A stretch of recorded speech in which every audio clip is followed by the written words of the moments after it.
রাজধানীর গুলশান কালাচাঁদপুর এলাকায় একটি ভাড়া বাসা থেকে এক নারীর গলাকাটা মরদেহ উদ্ধার করেছে পুলিশ। নিহত নারীর নাম সাদিয়া আক্তার মিমি।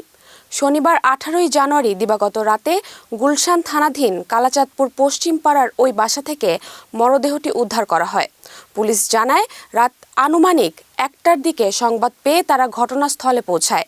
ঘটনার সত্যতা নিশ্চিত করে গুলশান থানার উপপরিদর্শক মফিজুল ইসলাম জানান, আইনি প্রক্রিয়া শেষে মরদেহটি ময়নাতদন্তের জন্য সোহরাওয়ার্দী হাসপাতাল মর্গে পাঠানো হয়েছে।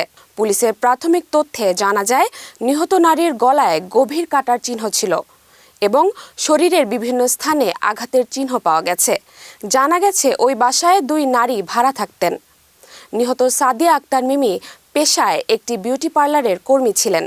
তবে হত্যাকাণ্ডের কারণ ও জড়িতদের পরিচয় তাৎক্ষণিকভাবে জানা যায়নি। পুলিশ জানিয়েছে, ঘটনার বিষয়ে তদন্ত চলছে এবং প্রয়োজনীয় আইনগত ব্যবস্থা গ্রহণ করা হচ্ছে।